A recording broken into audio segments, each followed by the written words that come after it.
লেগে নিতে চাই। আপনি সব জানেন তো, লাভলি ডিভোর্সি।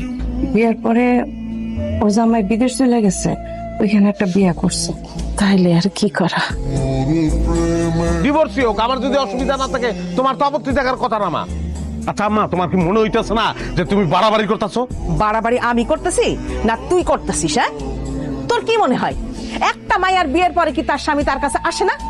ওই পোলা বিয়া করে তার বউরে এই দেশে থুয়ে গেছে, আর ওই বউ কি করতেছে, আর একটা পুরুষের সাথে সম্পর্ক করছে। এটা তার কানে গেছে, কানে গেলে সে আর দেশে আসে না। এখন লাভলিরা তারা বিয়েও দিতে পারতেছে না, দেশে তো ভালো মাইয়া আছে, তাই না?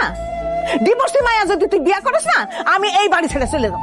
ডিভোর্সি মায়ের লগে তোর আমি বিয়া দিব না, কথা ফাইনাল। শোনো, লাভলি গুলাম মানুষ ভালো। ওর সে ভালো মায়ের লগে আমি তোরে বিয়া দেবো।